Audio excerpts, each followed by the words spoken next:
God Tier Podcast, live on No Jumper, the coolest battle rap podcast in the world, with my lovely co-host. Shining like linoleum. It's Lush, Dizaster, and the OG fucking Bloatian. Come on, man. Come on. We got All City Jimmy, a.k.a. NoCanDo. Yeah. How are you doing today, sir? I'm doing good. I'm doing really good. Yeah. I don't know what to say. I'm fucking hella happy y'all invited me to this motherfucker. I saw when you guys announced it. I was like, this is special. And I was like, I knew I better get an invite, but I didn't want to feel entitled. You know what I'm saying? There's a lot of history at this table. A lot of history. I mean, like the LA underworld in general. The Westery. All right. Yeah. This right here, bro. Hey, just let it flow, man, because there's hey, this is a real triangle right here. First of all, From just LA before to the Bay. Right, From but South before Central we to go the any Valley. further, we've all battled each other. So that we all here have came at each other at some point in our careers being out here in this crazy thing. I'll let you go, man, because I know you want to say a bunch of shit. one line. For real? I'm mentally scarred. Oh my God, let's hear it. Okay, it's the WRCs, 2007, Oh right? yeah, right here. And we got to get into that. Anyway. Yeah, Let's talk about shit from 15 years ago. But we're getting off to start. fucking, Now, this is therapeutic. this is therapeutic. So I was going through so much because I had like my partner wasn't pulling his weight or whatnot. Yeah. And so I just came off like a year of not losing shit. Yeah. And then so I get to this thing. And then We should have been partners. I mean, Y'all would have been no, crazy. because you were in the Bay, bro, and I push a hard line. Like I was with, It don't matter. You know what I'm saying? We can get to that too. Like You born in the Bay. I'm from West LA. You feel me? Like, Nah, but you at that point should have been. But I know what he's saying. He knows the reality is it should have been me and you because the LA thing. Like we were That out part. here killing that shit. We talked about this before. That's another thing we're gonna get into. But and we could talk about to add to it. we should have teamed up at some point. any me and him. combination of the three of cultures. us would have won. Any For sure. combination. But it's the culture. 100%. You were part of that Bay Area shit, like Right. with the Source and Flow and Right. it's called, what's that place called back in the day? Tourette's. Tourette's, right? Oh, I'm from shit. Project Blowed. Right. He was Valley/Pit. You feel me? Yeah. So like I low key was like, it's like gangbanging in a sense, like. Yeah. That's where you hang out, and I'm not gonna be friends with you guys. I'm not gonna be friends with you. You know what I'm saying? Yeah, But it was that. The line he this was fool said is, it wasn't even a punchline. He just said, the last line was like, and you're washed up. I was like, what the fuck you mean by that? Wait, which one was that on the second? Like, because I you don't guys did the first run because you had to battle I twice. remember no lyrics except for, and you're washed up. Oh my God. That's the meanest shit that anybody could ever say to you. You know what was so weird about that whole thing for What's me up? is that like I grew up in the far west. Yeah, Like yeah. I went to middle school down the streets. Yeah. From where that battle took place. Right. That was your Yeah. area. But I had been living up in the Bay Area. Yeah. So I was like clicked up with the Bay homies, and it was I felt like an outsider in my own hood. Yeah. That was like a surreal experience. Well, you put on That's so many sick. people I out didn't there. think about that. Yeah. You put on so many people out there, and you had such a big support unit out there that you represented a whole thing. So like it makes sense. It's just we were out here and it was more convenient. I've battled him like 7 times. So at one point, 10. probably like I feel like If you put bubblers up there, Yeah. 10 times. And that's it's crazy. weird We to were even talking about say that shit on the Shark podcast about what happened at Bubblers, but we'll probably get into that No, later. break that down though. I mean, the Bubblers thing was crazy for me and him because that was also another period of time where, you know, we could vouch for where guys like me and NoCan, there was no real getting paid to battle. You didn't know who you were going to battle. You couldn't write or prepare for somebody. You could expect. And me and NoCan used to always be like, that motherfucker might show up tonight. Yeah. We had that thing going. You know what I'm saying? But in this case, we were smoking people at Bubblers. You know what I'm saying? R.I.P. Flawless too. Like he's He a didn't dude. die? Oh, I thought he passed away. fuck? Oh, my bad. Shit. Damn. My bad. He got Flawless, man. shot, though. Oh, my bad. Damn. But I he would have didn't wished that. die. I thought somebody said that recently to me. I was like, damn, that happened. I battled him. I remember I had a battle with him. He got He's mad a as Valley cat, too. Yeah, he got mad as fuck at me because I came with nothing but fat jokes against him. And I remember he wanted to fight and all that shit. Like Flawless was fucking crazy, man. Like Shout out to Flawless. Yeah, shout out to Still Flawless, living. man. Yeah, still living. He did get Oh my shot, God. though. Yeah. Yeah, nah, got- man. Thank God he made it from that, man. That's This is crazy. how crazy LA is. He got shot during race war times. he got shot in Canoga Park. Right. And I used to live there when all that happened. And I used to live like, there when that happened too. That's the crazy part. That's when I was living there. And I got the experience of that too because I lost a homie over some shit like this. So yeah. My boy, R.I.P. Steve, man. I lost my homie on that. I'm sorry, dude. Yeah, like that. But yeah, it was a really crazy period of time. Speaking of that, like it was a violent thing. Like we had to deal with like us wanting to actually battle rap and people wanting to fight at these events and shoot shit up. And there was a lot of gangsters don't really respect the hip hop thing. They're like, we're on some gangster shit. So no one respected hip hop. Yeah. We respected hip hop. We were battling for bongs. Okay, but you don't even smoke weed. I would give them to the homies. See, I was selling them. But here's the, because they were expensive. Some of them motherfuckers were like $2,000, $3,000. They had some serious bongs in there. Don't let this conversation fool you guys, man. We was making money out of those bongs. That shit was a fucking lick. But yeah, pretty much LA didn't, what my point is, it wasn't popular for guys like me and you to be in LA. That's why we're one of a kind, because it was more popular that people were on that whole gangster wave. Like the West, this was the time where the West was alive. Musically, we had changed the whole fucking map. You know what I'm saying? I can agree with that. We terraformed the whole music. That was the point where the West took over, and it was no longer about the East Coast lyricism, and it was about West Coast G shit, and everybody wanted to be with the West, and it was after Chronic 2001. It was literally like the next year or 2 years after that. We was still fresh in that, you know what I'm saying? So it was very food-centric.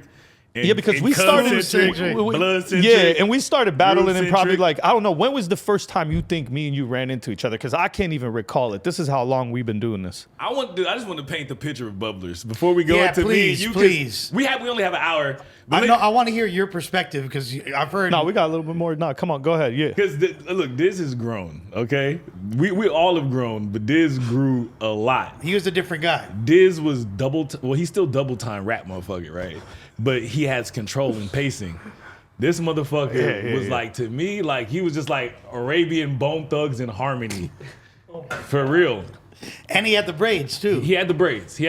Big baggy pants. I still had baggy pants, but I had like tight shirts and shit. Is it fair to call him fucking triple XL shirts? Big shirts. Would it be fair? Big shirts. Would it be fair to call him Dizzy Bone? Yeah, Dizzy Bone. Somebody hit me with that before in the battle back then. You called me something about Del the Funky Homo Sapien, and I was a part that's of. crazy. I was a part of the Blow, but I didn't know about underground hip hop like that. I was into Bay Area shit. Yeah, I remember. I was into Bay Area mainstream shit, but the Bubblers was fucking crazy because it was like right in near fucking Northridge. It was right in front of the CSUN. It was right across the street from CSUN. So it would attract some cute little white girls, right? Well, that's not a gang area right there. No, not at all. Like, even by SA standards. But I mean, it's close. No, it's like but there were Reseda. essays there, though. No, but Right. Reseda's around the corner. Everything's but that's around what I'm the corner, saying. bro. But that specific section. Oh, like, yeah. Yeah, like in Reseda. It was around the But that's corner. like saying USC's not a gang neighborhood. It was around. It was around the corner, bro. Like, yeah, but no, you. But The point focus stands. on the gangs. Let me tell you how the point unimportant stands. we were. Yeah. They were giving us bongs for entertainment. Yeah. It was just a bunch of college girls. My homie came in. I had a crew called Customer Service, right? Shouts to Kale. Yeah, customer service, man. What up, Kale? We got in there and some chick was like, I want to hook up with somebody customer service. So the homie just went and got a blowjob in the bathroom within 5 minutes of being there. It was like fights in the parking lot. It was stupid. It was like we didn't matter. But we didn't matter to the world that we existed in or we were in. But the only thing that mattered was like it was us. You know what I'm saying? To us. I was not getting blowjobs in the bathroom. I wasn't fighting. We were you know what I'm saying? We were trying to get our respect. Like we were focused on just winning shit. You know. I was just trying to beat you every time. I was Yeah, just I know. like this motherfucker. You and Kale. I was trying to beat both of y'all. Yeah. and See, get I a never bong ran and into Kale $50 because I was would always beat worried Kale about before he got to him. Yeah, I was always worried about running into Kale. That's crazy because yeah. he was so nice back then. Like it's crazy. So the battle starts. Everything's regular. What? Oh, you talking about that The night? bubblers. The We battled 100 He times. talking about the night. Oh, I'm late to everything. So Yeah. I got there. I was on the 405 and the homie Choice called me. Most of my people were there, I think, and they said something happened and then we had to leave. But then the next time I seen him, like this is what I know about you. Sweetest soul. You're a sweet soul, bro. For real. People might see you as like, I feel like you're high energy. You know what I'm saying? You're like very Tasmanian devil energy. You know what I'm saying? So somebody might be like, or even just how people take battle rappers, or people take they get the wrong idea all the time. with Sweet Soul. I feel like the next time I seen him, hey, he was shook. Like, it was like, fuck, this happened. Like, you know what I'm saying? And like, Oh yeah, I got up out of here after that. yeah. I actually that led into my I stopped battling in LA, like out here for about probably like 5 to 6 months, and then I came back and gradually started doing it. But that was the first time I went to Chicago. Yeah. Because in Chicago they was still doing the hip hop thing before it became Yeah. Chirac. It's crazy, and Yeah, I even that's where Rhymefest and Juice is from, bro. and so they still had that going. And to be real with you, man, like it was a crazy experience for me because they put me in the Chicago Tribune, and inside the article that they put, it was like on page 3 or some shit, and in the article had a quote from me, and the quote was, "Thank you for accepting me here in Chicago. I've had a great experience because over here in Chicago, you guys are still focused on hip hop. In my world where I come from, it's all gangbanging and there's no more real shit. Like there's no more, art, respect for the art form." That's what I said. And they literally, I didn't even say that for them to put that in the article. They took that out of just whatever I was talking about over there. And they're like, we're going to use that and we're going to put that and we're going to show people that that's what he thinks. You know what I'm saying? So you telling Crazy. me that, so you telling me you brought Chirac? You brought Crazy the spirit of because if you look back at it, it don't make no sense. He's just like, we did gangbanging to go here. I and brought then it just Iraq burns to up. Chicago. No, Yeah. but if you look back on it, it don't like. Chief Keef read that article when he was like 5 years old and was like, "Nah, fuck that." Yeah, that's not. What It don't we're make known sense for. no more. But I mean, it was Yeah. still crazy. Like the South Side, I remember I jumped on like the wrong, because I always try to go and like experience shit. Like I wanted to be part of the culture. I was still brand new in America too. Like so, it was all big to me. I remember somebody telling me because I had a little chain on, and they're like, have to "Yeah, fight where for you're that." going right now." He's like, "You going on this train over here?" He's like, "Nah, man, you need to get off and jump back over here. You're going to end up on the South Side or something like that." I was like, "Oh, all right." So go over here. And I took some other train back to Logan Square. And that's where I was staying, waiting for the fucking all out annual MC battles. That's what it was You would have called. been a fucking was GD crazy. or some shit, bro. No, you would have went no, I on the wouldn't. train. No, he's for Don't sh- listen to this he guy, for man. I'd show- still be rapping, man, He battling for sure people. would have been a Latin Cobra. Let's Oh keep my You it would have God. been a Latin Cobra. 1000%. This fool.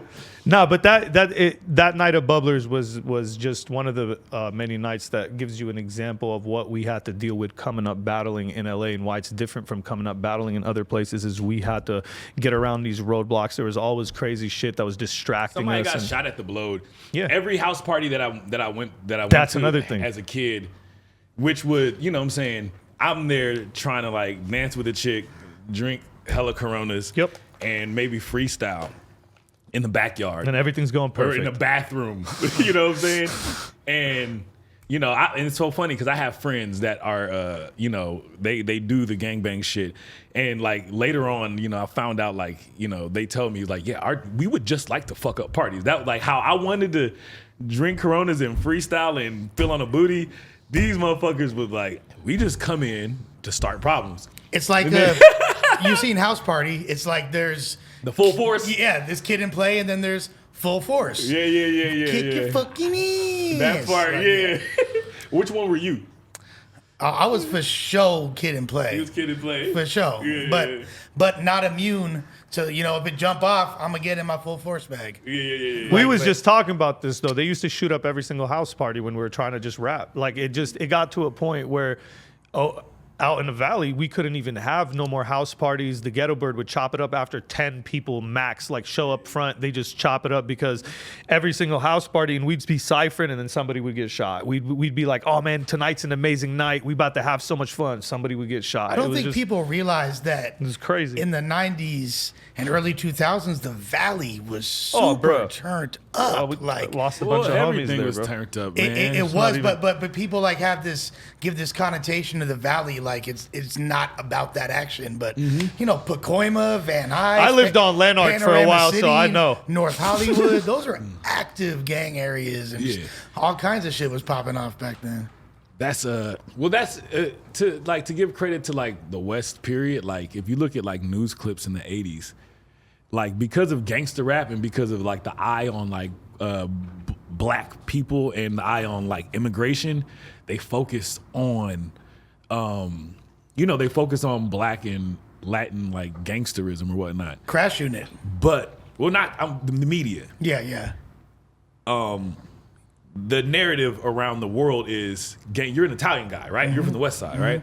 The narrative around the world is Black and Latin people are gangbangers from Los Angeles, but it's everybody wants a piece of every man wants a piece of the territory, and every group of 6 boys that they fucking breed, one of them's gonna be a power hungry motherfucker. You know what I'm saying? Right. And so like you know there are white boys from the West Side that I remember growing up, that are the same, that are the same kind of dudes as my cousins from was from Western. You know what I'm saying? And or Asian dudes from fucking Long Beach. Long Beach especially.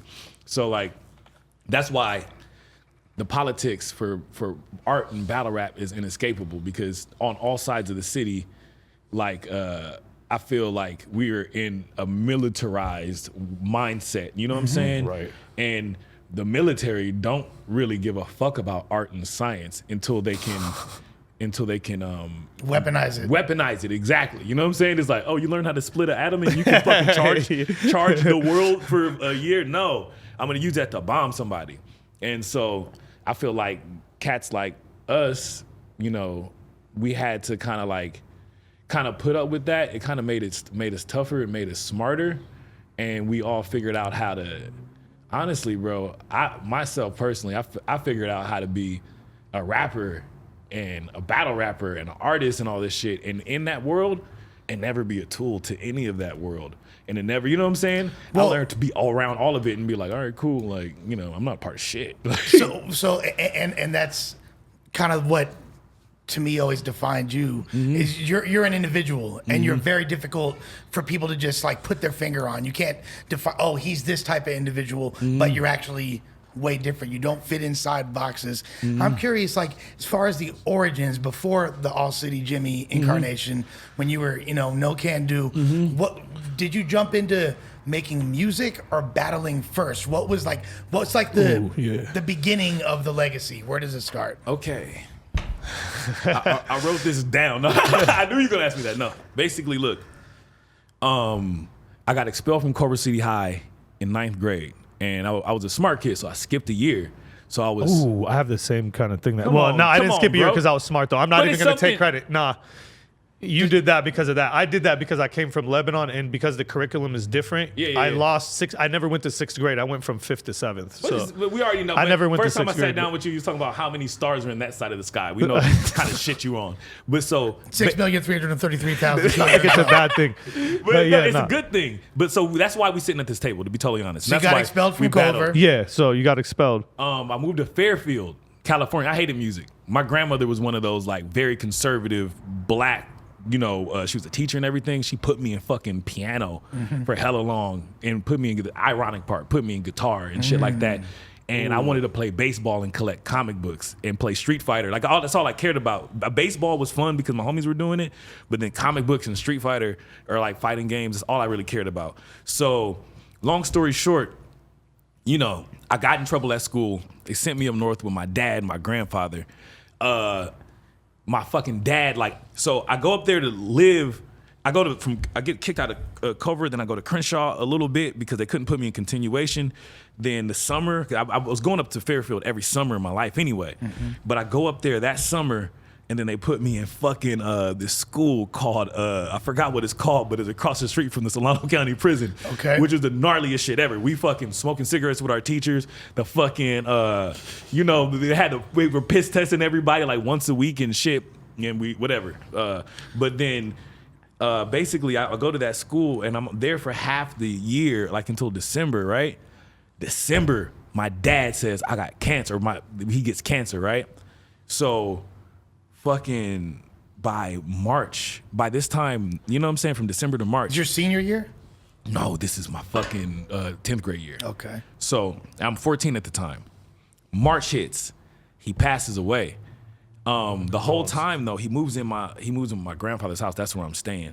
And so again, I was a swagless little nigga, bro. I was like, fuck music, fuck street shit.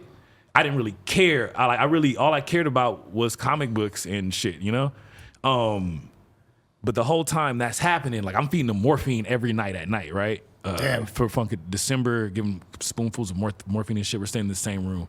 And he's fucking screaming like crazy. Like every night is hella pain. Fucking my Aunt Janice, who beautiful lady, she gives the two sisters below him. Or no, 1 year old, I forget. But she gives me a CD player and she gives me 2 fucking CDs, right? And I'm not gonna lie, it's a Will Smith CD and it's a Tupac CD. Okay. That's awesome. Right? And That's hella cool. The good guys dressed in black. Remember that. that's something like that. It was getting jiggy with it, and then like Getting jiggy with it was the but first. it's the prettiest music and the happiest, silliest music, and it's the most dark Revolutionary, gothic yeah. music ever. Because I really like that song, that Hail Mary. I like how Already it knew when feels. that was exactly what you was talking saying about. God, the you said bells are gothic, yeah. crazy. Yeah. The bells are crazy on that. So I'm listening to those on repeat, and the CD player had repeat every night.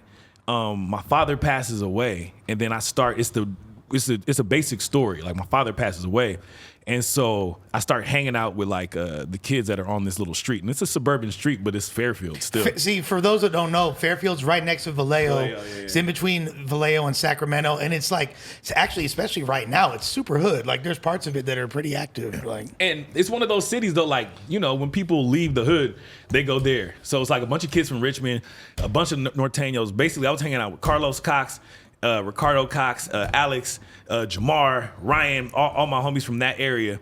And Norteños and just random Bay Cats. And they were freestyling all the time. I started smoking weed, I started freestyling. And because all that reading and shit, and then all of that fucking listening to all that music, probably all that piano, the first time we did it, I was really good at it. You know? That's fire, man. Then I come back to LA, go back to Culver City, but I think I had to go to regular school for a year, and then I go to continuation. And I meet my homie Marcel, who was in my crew later on. His name is Why Not. shouts to Why Not? Why Not? He's the one, because I was... That's a G right there. Very much so. And I was like kind of an ADHD kid, like, you know, like I'm just very, you know, very... I can sit down, but I'm like all over the place. So You think a lot. I think a lot, that part. So he, you know, we would sit at the lunch table, and then he like get a piece of paper, fold it in half, you know, lick the top, rip it, give me one, and then he'd be like, okay, cool, let's write something. I've never written. I failed school because I just didn't like writing. You know what I'm saying? I'm killing testing. I'm not writing anything, never. But so. Then I end up going on the bus, so that's how I learned how to write raps. Then I go on the bus, I see this dude, I forgot his fucking name. I don't really like him either. But he was making beats in the back and freestyling with them. He said, you should go to this place called the Freestyle Fellowship in Leimert Park. He called it the Freestyle Fellowship? He called it the Freestyle Fellowship. Oh my And God, that's amazing. He tried to finagle me out of some shoes a long time ago. That's why I don't like him. But I was like looking up to him as like this hip hop kind of earthy nigga. Like you know, I like it was, yeah. But long story short, you know. And you grew up not far from Leimert. Well, my mom I lived in Leimert when I was 6 to like 9 or 10, maybe 6 to 9 or 10.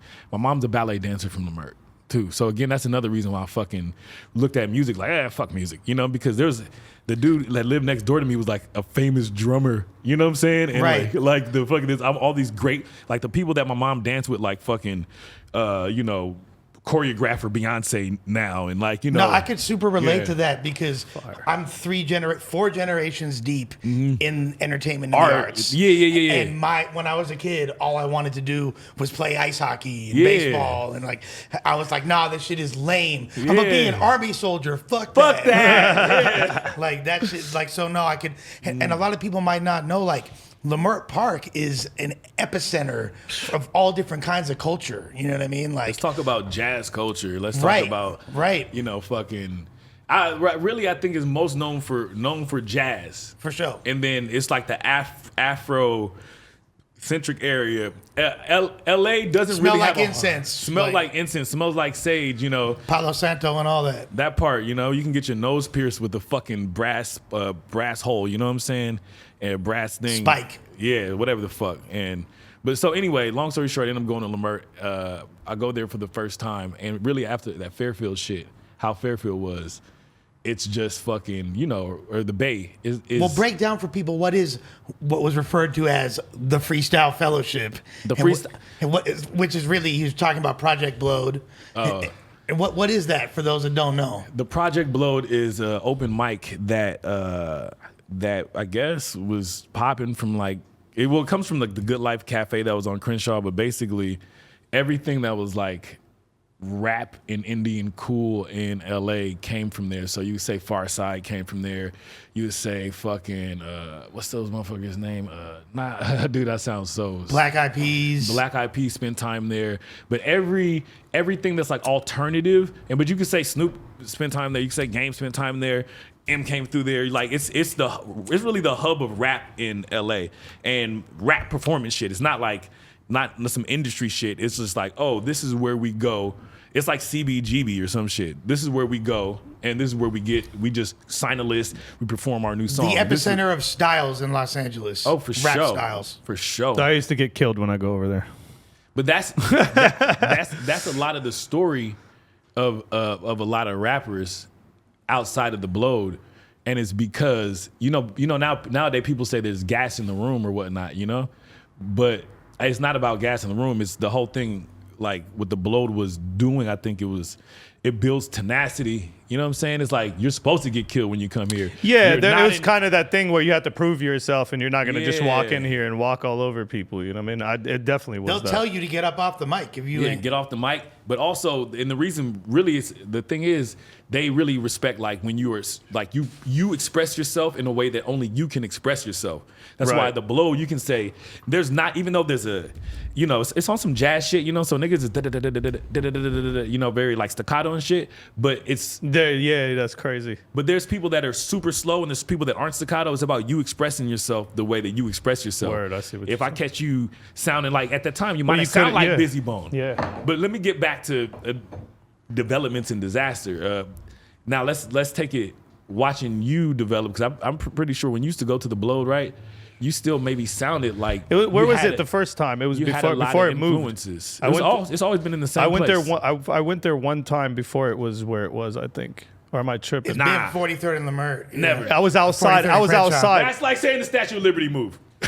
I was there when basically there were ciphers outside, and I battled twice inside and once outside. I've only battled 3 times over there. Yeah. And I got ganged up on. Of course. I got jumped. Physically jumped? No, lyrically. Okay. I got lyrically jumped at Project Blowed, and one of the jumpies was Lyric Flip. Yeah. Shouts out to Lyric Flip. But I think that's what they taught. It was a tough environment. Like I was doing good, and then I just got jumped, and then I lost, and then like another time. No, I think one of the times you. I would never battle you at the. We never battled. I think I battled you there. We never battled at the Blowed because out of the 10 times we battled, one of them wasn't there. It could never be. I think one of the times I lost to you was there. Nah, bro. At the Blowed, I got too much. Here's the thing. Because you became like that dude over there. Yeah. At that time in the 2000s, it's one of those things where it wouldn't have. For one, it would have been documented. I feel like. What do you mean? We have like 10 battles and only 2 of them are. But at the Blowed, I just got some video from my old DJ Handprints, and he's got all the footage of all this old shit. If we would have battled at the Blowed, it would have been. You might be right. I can't really remember if it was there, but I feel like I battled you there because we battled so many times, and one time, like I felt like it had to have been there in the beginning. It was like you didn't even know who I was. That's the crazy part. If that could have been a case, because but I don't. Think I know I battled you. Dizaster, I didn't think that ever happened. What year were you battling over there actively? Every year. No, I'm saying for 2001. Every year. Were you 2001, right? From 2001 end of 99 to like 06. Okay, so that 2001. was my training ground. I know. Yeah, that's what happened, because the first time, the second time we battled, you probably thought it was the first time of us battling, because I just battled you randomly and you just washed me. Like I remember just because the first time we battled, I remember losing to you. Like, and you didn't even know who I was, and I had heard of you. I knew who you were, but I didn't even know I was gonna run into you. Yeah. And I just beat somebody, and then I for sure it was there. To be honest with you, I remember because it was Lamar, and I actually rapped about it in one of the battles. I forgot who I said it to. Yeah. I was telling somebody about the situation, and I stuttered it. I think it was against Caustic. Yeah. But because we battled so many times, bro. The bubbler shit was one time. The pit happened. There was also, I think we battled. Did we battle at Zen Sushi or am I tripping? Yeah, because I remember I battled over there. Who did I? I think it was you. I'm gonna tell you, my daughter was born in what's when she was born? She was born in 2003 or some shit. Went from the time that my daughter was 0 to like 6, I was not losing a battle in LA. I swear to God, because all I cared about was taking home 50, 300, 500 on the night, like that's 1,000. diaper money. It's diaper money, and it's also validation to my baby's mom as to like, oh, you're out fucking around. You know what I'm saying? So if that intensity of being a young father, that's what really I think that's what made me go so hard in battling, I think. Yeah. Because you were everywhere. You were literally like, it was just, if anyone heard you were on the card, they knew you were in the final and you were going to win. Like everybody knew they had to prepare for you. It's kind of like the Thesaurus Ilmac thing going on up north. You know what I'm saying? Like out here. And you were already like putting out music. Like, yeah. Thank you for saying that, because this is a battle rap podcast. No, but we're talking to you. We want to hear it. Yeah. Your story encompasses so much more than battle rap. Yeah, thank you, bro. And I want to make sure. Damn. Okay, fuck it. Let's not make no disclaimers. At the same time, being from Project Blow, right, and saying that like that's my college, that's my gang, that's my frat. AC alone. Once I start getting that little name, I flew out for a show in Colorado. AC alone took me on tour because they're crossing. Shout out to AC.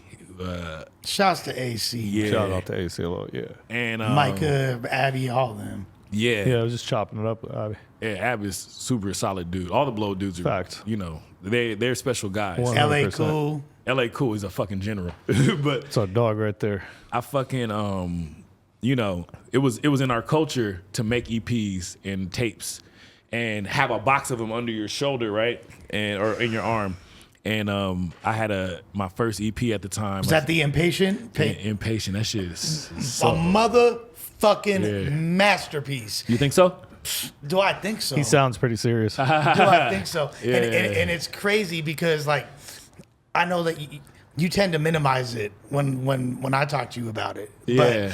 But that was like I hadn't really heard that many people at that time that were able to have such a like lyrically dense album, which written with the same technical know-how and prowess of a battle rapper that has nothing to do with battle rap whatsoever. Battle rap, yeah. You're like really introspective. You're just it's like post-teenage, like early adulthood angst. Yeah, you know what I mean? Like, yeah, that's crazy. Thank you for looking at it like that. It's like it's I don't want to say emo, but it's very emo. I'm very emo. Yeah, you are. I'm very fucking.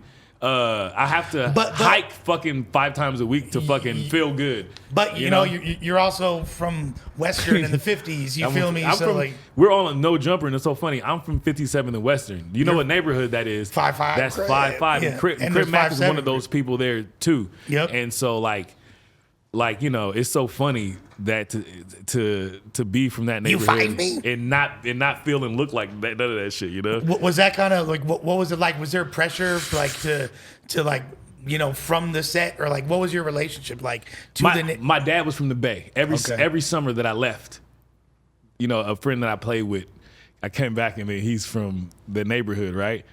I used to be out there fishing and walking in the fucking, in nature and shit. You come back to LA and motherfuckers are on that shit. And you be like, yeah, that shit weird. You know what I'm saying? And also, like, I remember going outside your crib. It's always taped off. And there was the block is taped off all the time. There's a palm tree with the 5-5 hit up on it and blue 5. I was like, okay, this is like they really about that action over there. Like, But you never were like rocking with them and all that. But you were cool with everybody. Okay, so when you grow up my grandma lived in that neighborhood forever.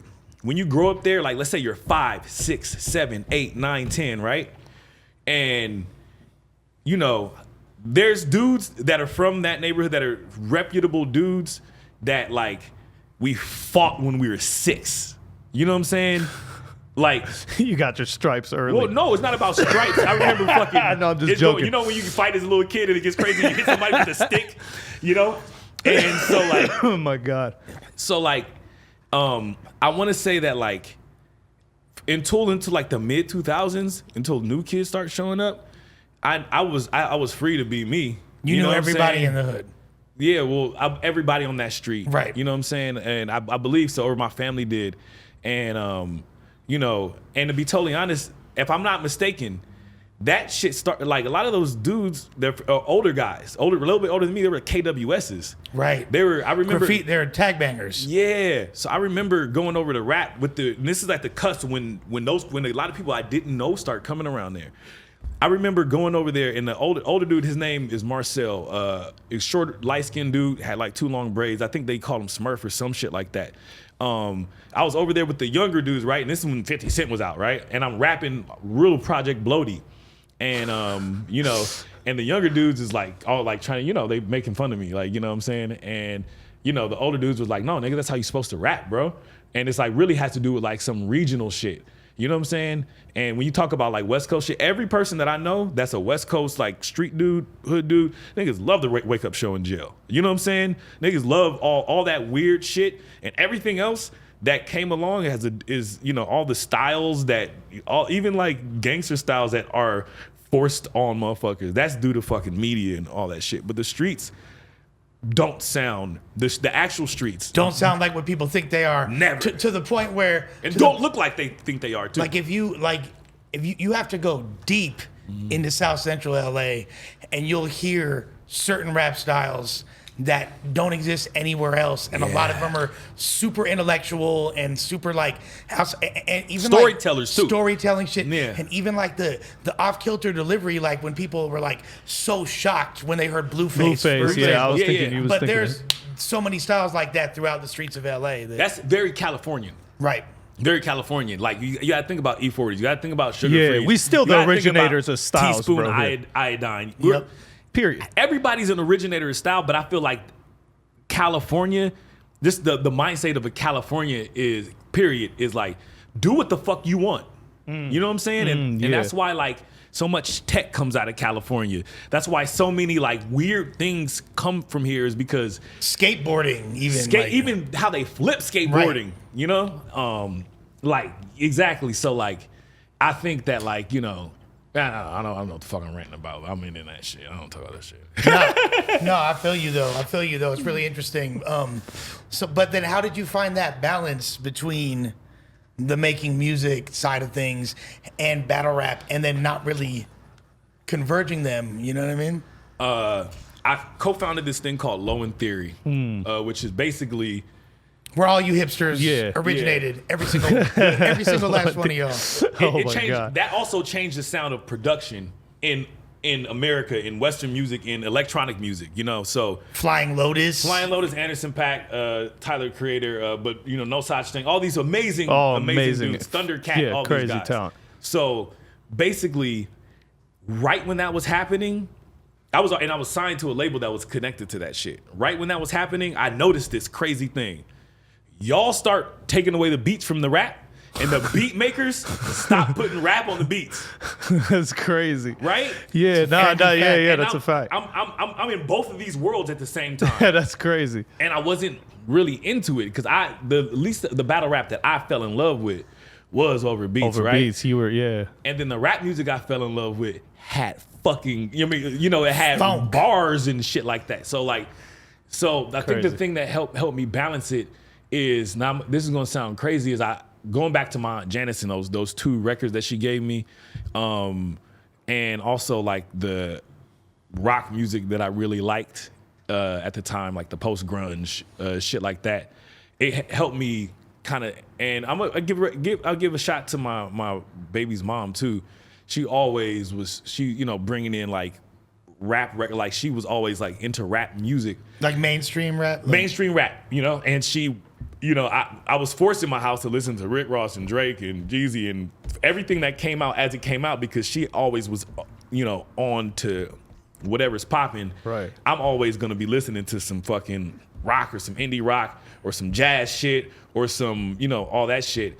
And I think even though the money was in the beat scene or in the battle scene, my heart was always in like, fuck, man, I want to tell my story like Be Legit, or I want to tell my story like fucking motherfucking not Kurt Cobain, but you know, old boy from Smashing Pumpkins. Oh, Billy Corgan. Billy Corgan. So like, you know, I'm fighting that, but you know what though? The money was in battle rap, and the tension was in battle rap, and the money was in fucking the beat. I mean, not yet though. Well, you gotta think about that time.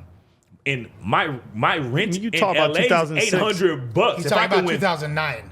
2000. Okay, I guess. I'm just. But it's still. But yeah, I see what you're saying. You could tell money was coming. You could tell money was coming. If you can win a rack, we're not talking about big money, because nobody thought at that time nobody thought big money existed in any of that. You're talking about getting paid $500. Yeah, I see what you're saying. If your rent is $800 in South Central in fucking 2008 or whatnot, or your bills in total are fucking $1,000, and you can get that in a night. Come on, bro. Yeah. But at the end of those two things kind of made it very difficult for me to get to the point where I actually could start making music that I really like. Because even though you said that about Impatient EP, all the music I was making was in a rush.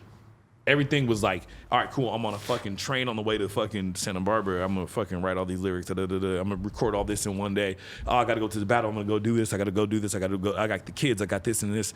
Now, you know, I don't know. It's dope. I can work on one song for fucking 2 weeks straight. You know what I'm saying? I could work on one beat for fucking, you know, 3 or 4 nights in a row. Come back to it the next month, and it's from not having to give myself to those two things. You know what I'm saying? For the bread. Is battle rap stressful? Come on. We want to hear it from you. Come on. When you're young and full of testosterone, you got a battle rap boner. You feel me?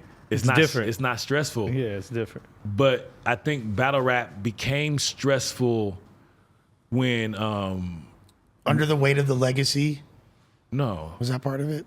No, I'm too stupid to understand the legacy. Not, you know what I'm saying? Like I mean, this makes a lot of sense. I'm here, right? Because I don't be like, oh, NoCanDo is. I don't give a fuck about any of that.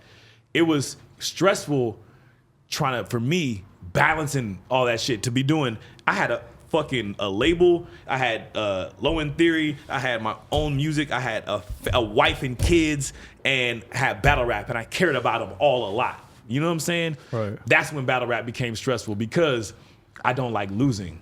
You know what I'm saying? I'll go to fucking Bar 82 and play Street Fighter all night, and I'll shake the fucking machine every time I lose. You know what I'm saying? Also, yeah, I hear you. Also, like the whole transition from where you love doing it on beats, and then the acapella thing happened, right? And how many acapella battles did you do? Like, I don't know. I think maybe 5. 5. I was about to say like 5, right? Yeah. Or 5 or 6. Let's say he did 6. Maybe, huh? But before that, you have a very rich battle rap career, right? Yeah. Do you feel like part of the reason why you gradually shifted back into your love for music and it took over is because the battle rap started heading in a different direction that's unfamiliar to you, and you didn't really like rapping? No. When there was no beats. Like, did you really, once the beats died out for you, was it already like, or was WRCs already, you were already into that mode? First off, I'm gonna say this. Interesting. Before I did my first acapella battle, and this is on some like hipster, this is like a name drop shit, but not name drop, but it's like how I learned to transition to that. I talked to Saul Williams, like, how do you do acapella things? And we sat and How do you do acapella things? You know what I'm saying? Yeah. And he gave me, I was like, because, you know, I'm be thinking about the meter that I'm trying to like pack everything in there. He's not thinking about no meter. He's not thinking about, he just like put everything in there. So that before I battle Madness, I talked to Saul Williams. Bro, I'm a fucking competitive, you know me. Yeah, of course. The most competitive. And I know you. Yeah. So look, the Vegeta and Goku effect over here. Let's go, bro. So no, like the reason wasn't because it changed. It was because I was doing too much. You know, I was just doing too much, and hating to lose. I hate to lose. You know, it fucks up my week, and you know, I'm like, fuck, like I can't do this shit. I can't if I can't like totally focus on this shit, I can't really do that shit. Right. And I lost a battle that I shouldn't have lost because I was doing too much, plus I was doing too much extra too. So that like See, I thought that you were just kind of too cool for school at a certain point and didn't think that battling was like you were jaded by it and weren't challenged by it. That's just kind of how it looked from the outside. Like this dude don't even care anymore, essentially. Like music is more important. Right. wait. I'm getting them this. I'm getting money off my music. I'm traveling the world. I'm in Japan. I'm lit. Like I'm doing low end theory. Yeah. Hosting the biggest event in LA every week. Yeah. Everybody know who I am. Y'all are some little dudes over there. No. But that's what people. But on some hood shit, right? Yeah. If you don't go back to your hood, everybody has this perception. Right. Exactly. That you feel better. Exactly. There's so one point in Vario time- battle rap was kind of. That's what battle rap does. But low key, like there was one point in time, and I stopped battling already, but I remember writing this article that went on fucking on the LA Weekly about how I can't do battle rap and I'm disconnected. But that actually came from emotional growth. That's not from.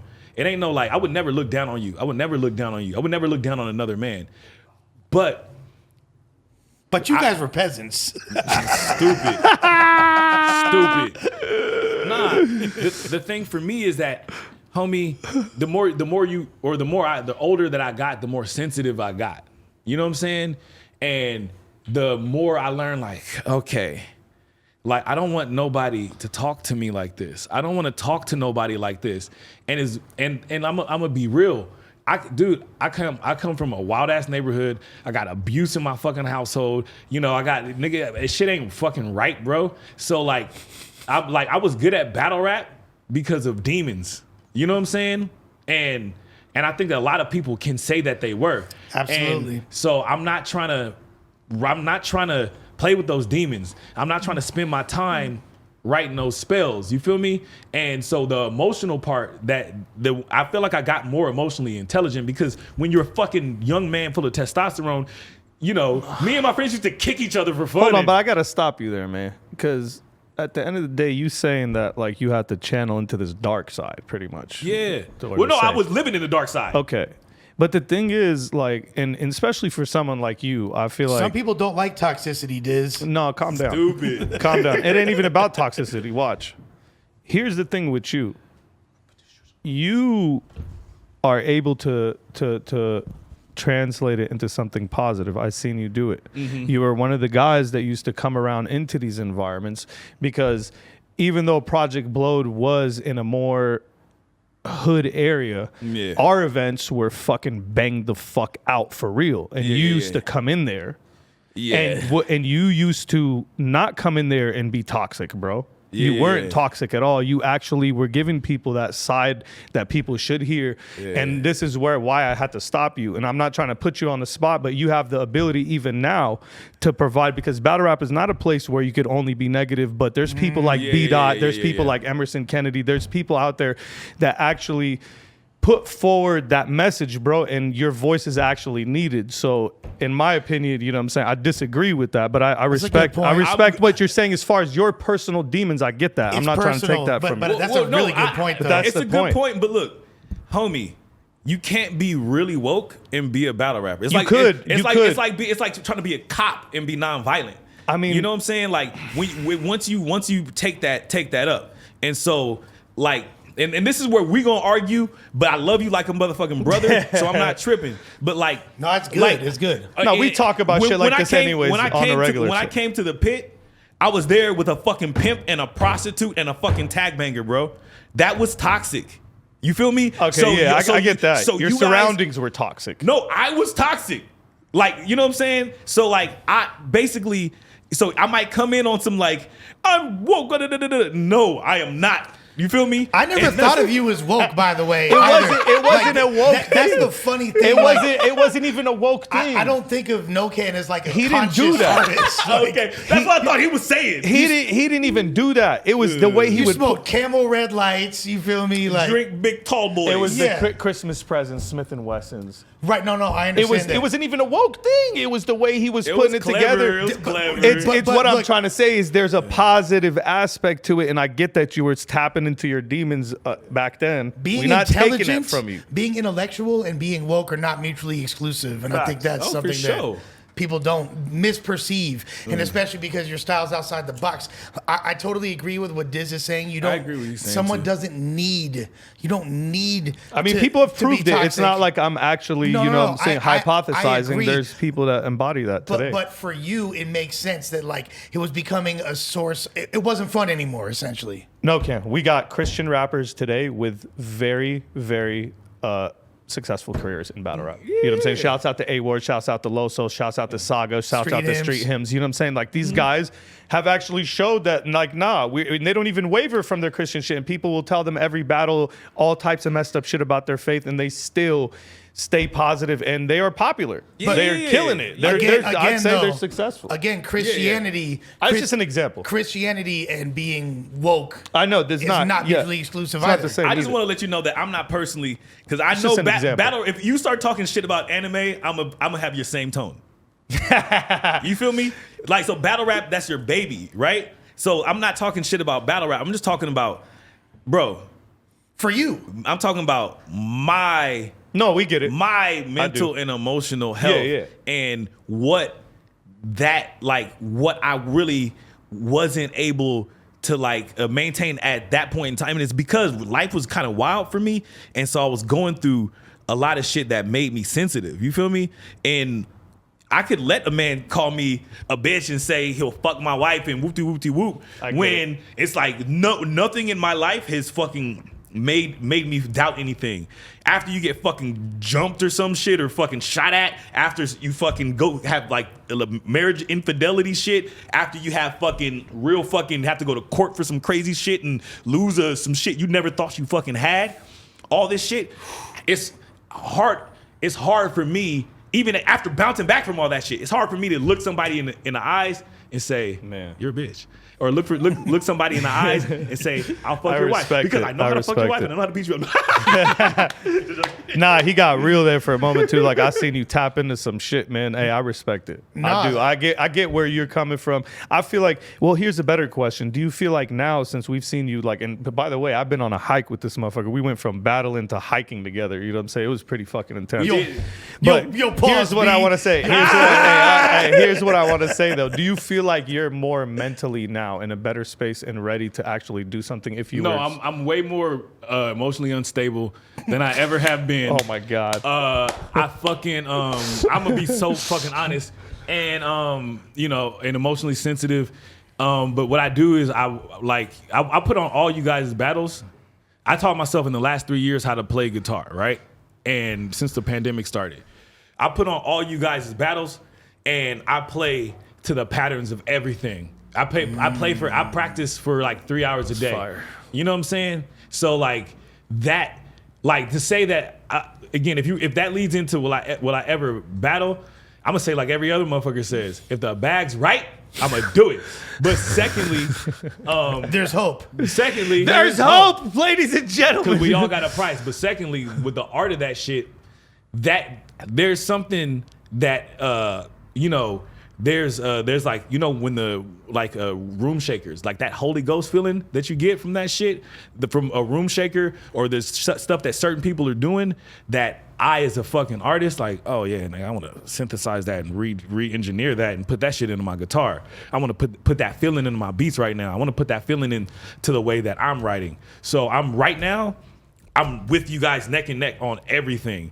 And I show up to events and I don't feel like I'm a part of that culture, right? You saw me at the last one. Yeah, you was at URL. That part. And I don't feel it as comfortable, but I want to feel the room and I want to see where I, as an artist, like how I can make sure that I stay on the edge. And I do the same thing by going to like punk rock shows. I do the same thing by going to fucking rap shows. I do. And I'm just like, all right, so you're cool, still inspired by battle rap? Boom. I play guitar to that shit for hours every day. That's crazy. And I'm like actual, you create like beats to cadence. I played played the shit when you versus Danny. Oh, that's And so I'm fire. That was a good one. I'm like copying because you got the staccato shit, so I'm copying your patterns. That is crazy. That is crazy. Yeah, nigga, I need come to on. hear that, man. Go send that to me, man. I gotta start recording now. You gotta film that, man. That's Yeah. fire. Okay, so obviously there's been a lot of shifts in your artistry, and but you know the constant that remains is you being inspired. Yeah. You dropped the NoCanDo moniker. Yeah. You're now known as All City Jimmy. Yeah. What's the catalyst of change for that name, and what exactly does it mean for Fact. those that don't know? Basically, I dropped the NoCanDo shit because all labels and publishing companies that I was attached with, that I signed as a very naive person, and a lot of people think it's for some other reason. I don't want no fucking greedy white man taking a 5% off of my shit. You understand? You get nutty. You should have been here for the So other that's why combo. that NoCanDo shit stops right there.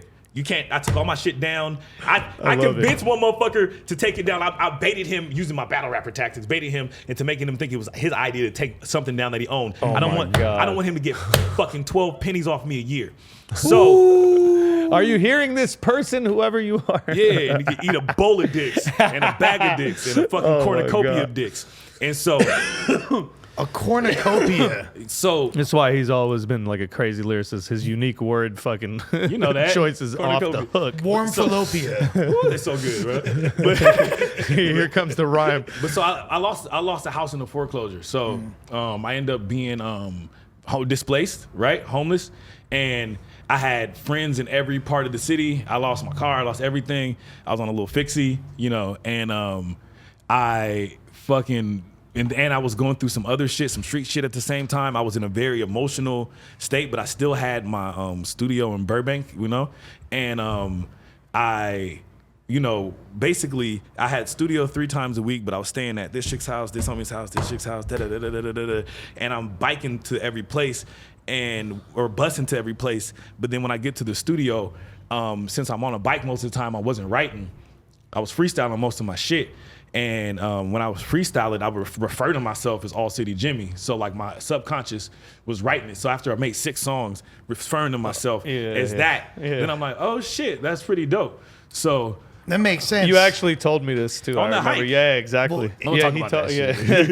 It's trippy because I I feel like you and I are 2 of the most like Angelino individuals in All the world. California, bro. All Super state. California, All state.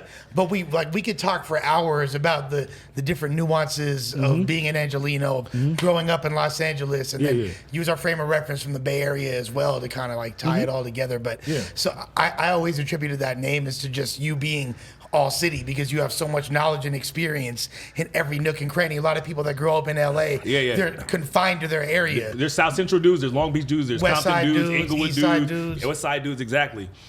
Maybe I didn't think so much of myself to think that I was All City back then. But then once I found that I fit in there, I even live in East LA right now. Right, Once East Los. Come on. And, you know, I just got to move to the Valley once. But basically, you know, once I fucked around and like really, I don't know, like I really do feel like a strong love for every part of Los Angeles. And I do feel like I made like really good friends, and I do feel like I've made a lot of memories in every section of it. And that's why I'm like, yeah, fuck it, I'll be that. And plus, you know, I got a lot of friends that like write graffiti.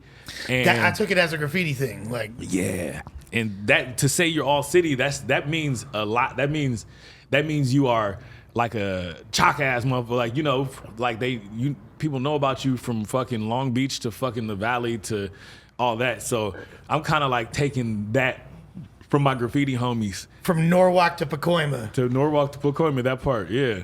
So, yeah. And if you don't get that, you ain't from here, from here. You can't, yeah, to the, yeah. From the bottom to the top.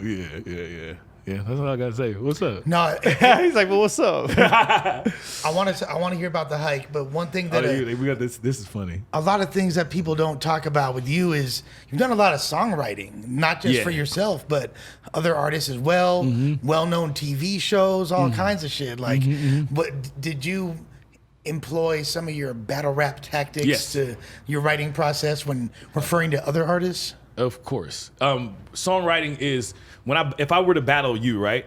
I'm thinking about you. I'm trying to like figure out who you are. I'm trying to write the best Dizaster against that Dizaster rap. Yeah. If I sit with art, if I'm sitting with you and I'm like, oh, dude, let's, even though you're gonna write it from my perspective. I'm gonna do the same thing. So it's the same side of the coin, or it's the two different sides of the same coin. But then also, music to me, in the modern times, is more freestyle anyway. And me being a blow cat and being a battle rap dude and all that shit. The thing that got me the most money that I ever got was the rebuttal thing that we do in battle rap. You can walk in the room and then just freestyle, like based off a conversation we had, just take that, okay, cool, put space bar, let me go in there. Oh, I see. And then just freestyle the centerpiece of the song based off of the last thing that somebody said. Am I able to say one of the things you wrote for? I don't want to talk about that really. I mean, you can, or what? Like, is it about a person? Is it a person? No, about a show, about a TV show. You can talk about that. So the Empire, the show Empire, he did some writing for that. Yeah, and I remember you was writing the raps for the Hakeem character. Yeah, and it's so funny. Like I remember I was chilling with some of the homies and watching Hakeem I was like, this sound like emo ass Jimmy rap here. You feel? So it's just crazy to see even through him. Your writing process coming through. Yeah. And that process, I worked with this dude named J.R. Rodham, who's has a fucking crazy, this big as this room full of plaques and shit. I got in those sessions and I'll sit down and I start to try to write raps, and all them shits are too technical because we come from the rap world, right? And Hakeem's supposed to be kind of weak. Like, he can't even rhyme more than, like... I don't know. Yeah, but that's what happened is that there was, like... I stopped writing raps, and I started just going in there and freestyling. And I would be like, that's where the magic come out, like, most of the times. But it wasn't that magic freestyle, though. This was a different kind of... I don't want to go say it, but it was like, hey, I was like, hey, go in there and do some mid, and then get on your bike and go back home. It wasn't that drop the mic because you can't grip it right freestyle. It was that, but without the inspiration. Oh God, that was crazy. But that was a bag, right? It was well. That is a consistent. That's a thing that's not a bag like up front. The bag was the deal that got me in that door. You know what I'm saying? But fuck all that shit. Let's talk about this hiking shit. Go ahead, bust it. It's crazy. I'm trying to do Mount Whitney. I took this how we even decide to do it? I think you just invited me, or how was it? We just start chopping it up on Instagram. We was just talking about shit, and then he was just like, I'm going on a hike. You should come with me. I know it was you who probably suggested it. Of course. And I was just like, it was fun. Because I was, I've been playing soccer for like 2 years, heavy every single day. So I think you was off an injury or some shit, and you couldn't play for a bit. No, it was like a light injury. Now I got my foot is fractured. Like I fractured my shit in January. But before we went on the hike, I had my foot was just healing. Yeah.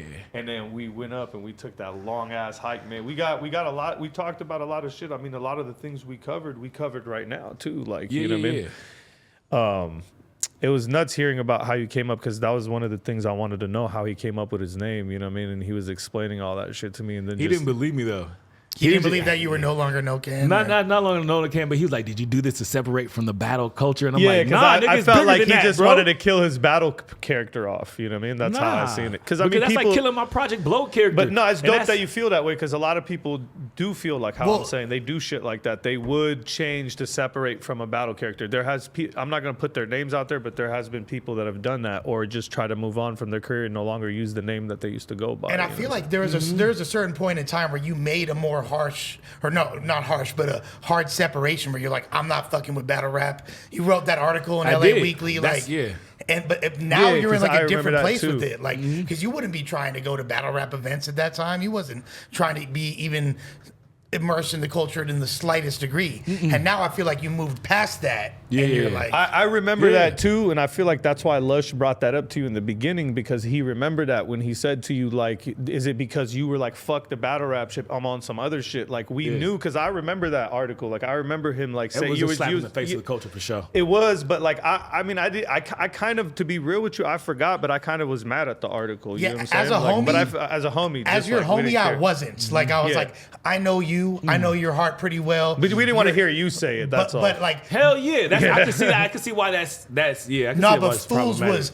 was like Fools in. I wasn't because like I care about you as a person and your Yeah. personal growth outside like how it affects the culture of battle rap. But hella people, hella of our mutuals was not fucking with that at all. They was like, "What is homeboy on?" Yeah, but that's the thing. It's the same way Diz didn't want to hear me say What? That you quit? no, then you didn't want to hear me say the emotional shit, like how it's not conscious. Like, Right. Yeah. like no, let's be real. We exist in the world like balancing between like fucking like holy and evils, toxic and fucking, you know, pure Right. all the time.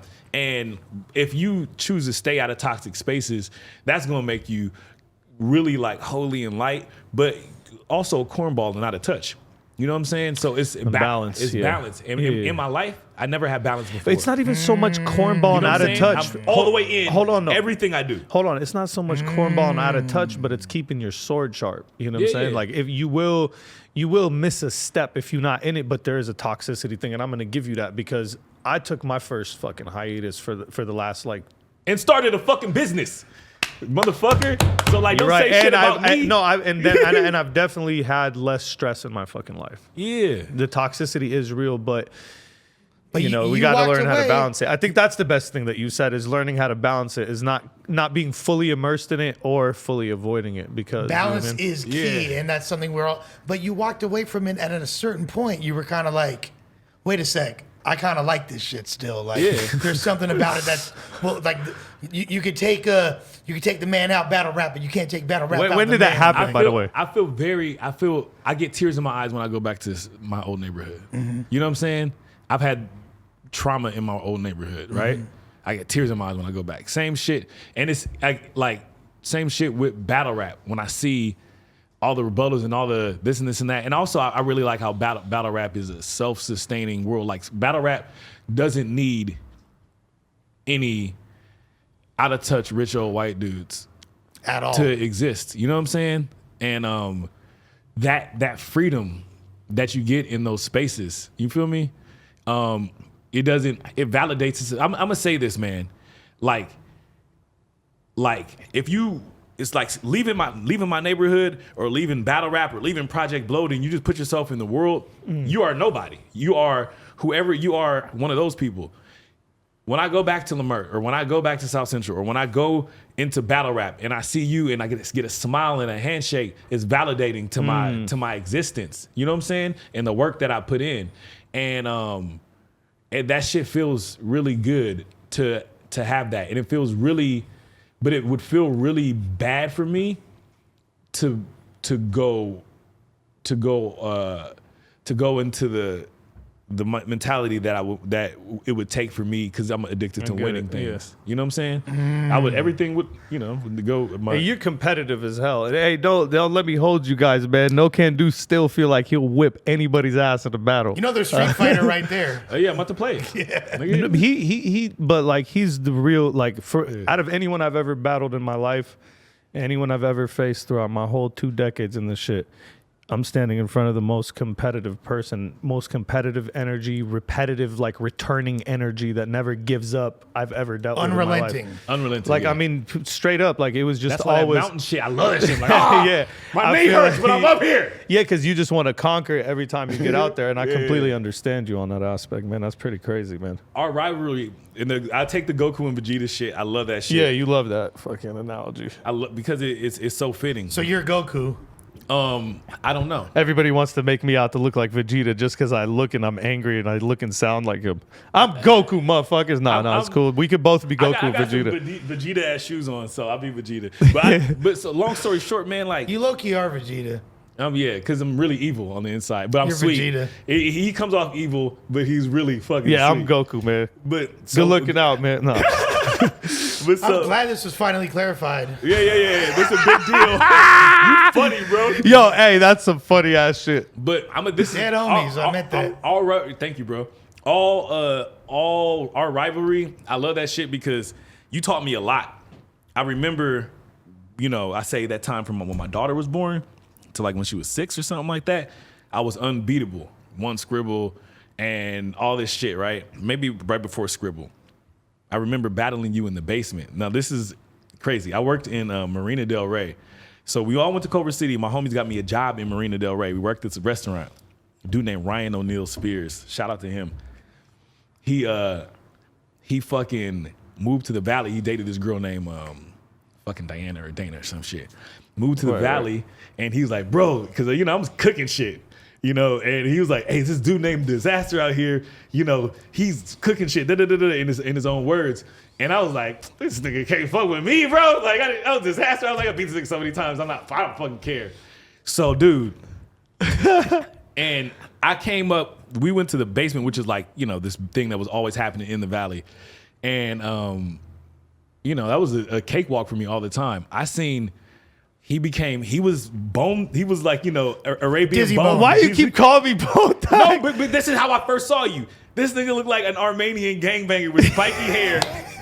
He was swole as fuck, and he just walked through everybody in the battle. Glendale Gary? Glendale, something like that. Excuse me, please, girl.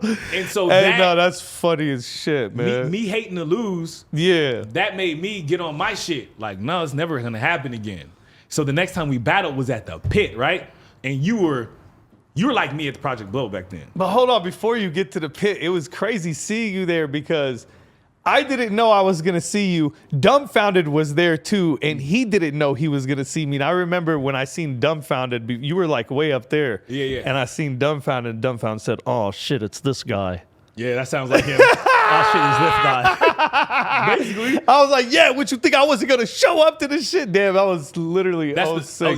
You talking about the basement? Yeah, because I battled you guys in the same day, bro. That's what was crazy. And y'all battled in so many different settings. I think I battled Rhetoric. Y'all battled in different he eras. did everybody that mattered. Y'all battled in different eras, in different cities, coasts at a certain point. Because it ended up like the last one was in Grizzle, was in Florida, and we finally met up at that, and that was just the craziest thing. That's the Goku thing. and Vegeta mode. It was. That's the fucking, the M on the fucking, no, you Vegeta for that shit, bro. You self-destructed. Hey, we were supposed to, no, I mean, Grizzle Mania. The anime hold angle. on. Grizzle Mania, it was the return of Iron Solomon. Yeah. Versus Enes, right? They were both, and it was such a big thing, you know what I'm saying? They had the whole thing packed, and out of nowhere, 1 week out, I don't know what the fuck happened. Cap, we were on the phone. You were in like Detroit or something. I was in a strip club. You were in Detroit. I was drunk as fuck. Cap just made a phone call. I got set up. No, he didn't. He came up with the shit right there in front of us. And the fucking strip club in Detroit, nigga, is pussy around. Why are you talking about battle rap? Hey, well, we both had a week. Set me up. We both had a week. Okay, I felt like he came up with the idea. And he was like, he's set up, dude. Nah, he did it in front of us. He's like, we're going to call him. I'm just like, yeah. He's like, you freestyled the whole battle too. You want to go to Miami we didn't get next set up, week? man. And I'm He's like, playing. it's better strip clubs. I'm going to let him get this off. I'm going to let him get this off. But 1 week out. Yeah. And we literally stole the whole entire show with a week prep. And we were the only people that could have did that. Like, people would have never wanted to see a battle a week out, but they're like, this is NoCanDo Dizaster. These guys are going to trip. And we literally put on the craziest prep. That was literally one of the most energetic, one of my favorite battles, besides the Danny Myers one in DNA, probably. Yeah. Me versus NoCanDo, the final one in Grizzle. I urge everyone to watch that. NoCanDo versus Dizaster. I think it's called Part 2. Is it Part 2? Is it called that or not? I don't know. It's just Grizzle Mania. All I know is this.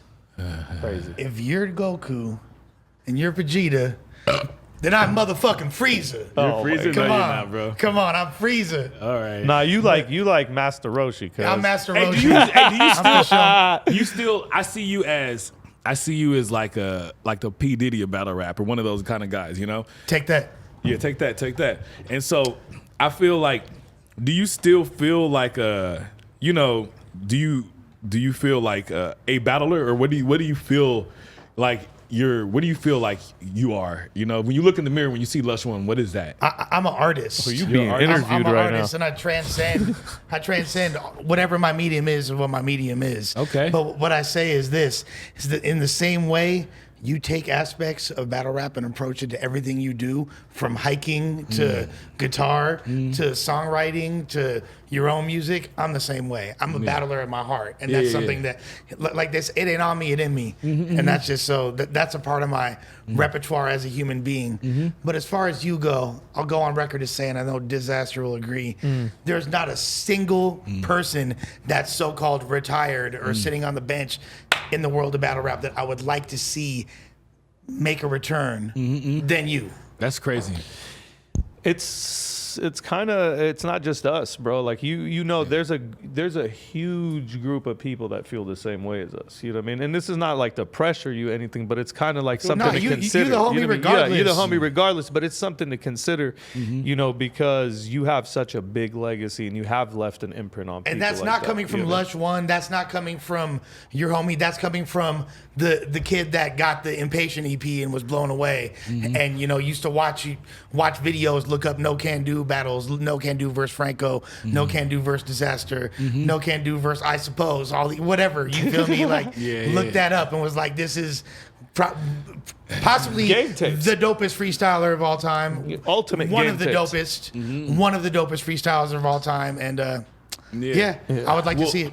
I told we on that hike. Yeah, so we talked about some shit. I feel like me and Diz, I think if, you know, we have this super competitive thing, we have this relentless thing, like you said, but we're so fucking different. Like, you're such a fast-paced dude. I'm such a beachy country dude. You know what I'm saying? So, like, I always thought that clash was so interesting. We had an opportunity to team up for the WRCs, either 08 or 07, I forget. And I went to go kick it with this motherfucker. And we were like maybe gonna go right or some shit. I had a 91 fucking Explorer that I got from fucking growing weed in Mendocino. It smelled like dog piss and fucking weed. Like for Shouts years. to Big Bro. I'm not gonna say his name. Yeah. But so, you know, we went to a fucking 7-Eleven. I went to go get some goddamn cigarettes. This motherfucker started arguing with the Arabic dude behind the counter. I was like, nah, I ain't fucking with this dude. But so I ended up, you know, teaming up with somebody. That was a poor decision because I ended up teaming up with somebody that didn't have my same work ethic. Right. You know what I'm saying? That same shit happened to me because of that. Yeah, we knew that the event was gonna happen a month later or 2 months later. And I'm a slow motion, write a line a day, freestyling myself. That shit come to me, woo. But I'm gonna consolidate everything and get it ready. The hardest part for me is memory, you know? But so I would devote that to the last week or so. Man, I ended up kicking with this motherfucker, and he was like, help me write the shit. I don't got nothing, this and that. But every time we would kick it, you know, we end up somewhere drinking, playing beer pong, and all this other shit. And I'm like, fuck, I should have teamed up with him. And so, long story short, it's so similar what happened to me. Yeah. It was a person that didn't take it serious as I did. Yeah, you know, they fucking have, they don't have the same drive, and also it's probably just because they a little bit comfortable in life. So long story short, if I were to do a battle, I would like to rehash, not rehash, but to get a redo on that. I would do a 2-on-2 with you, and the money has to be right. Obviously. Y'all heard that, man? Did we just hear what we just heard now? Are you composing symphonies to my ears? And that sounds pretty, huh? that would be crazy as hell, and it would be kind of one of those things that was supposed to happen, but now it's happening. That was supposed to happen, and that's crazy because we're getting to the end of this shit. So like, that's nuts. You dropped that bomb. We talked about this.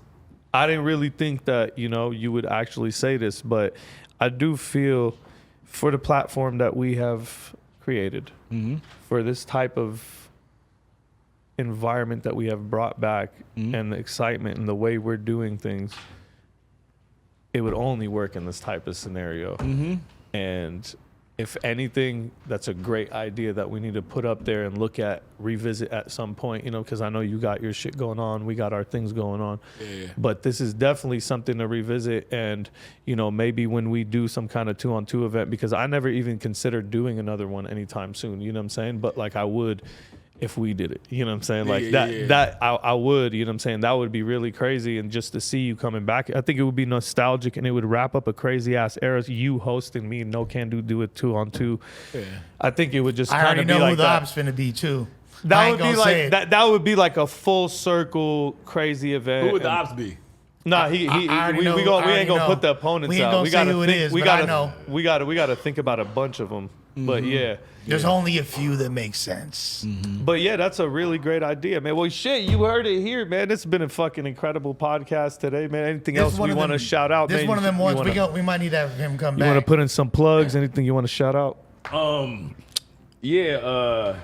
I got an album called Half Child, Half Devil. Stream it on all the platforms. Sheesh. There you go. And All City Jimmy. And I just want to shout out to everybody. Hope y'all having a good day and enjoyed the podcast. And eat a dick if you didn't. Yeah. A and CA all day. Well, shit, man. It's been an amazing podcast. God tier, you already fucking know, We man. about this Signing out. biatch out this biatch out this biatch.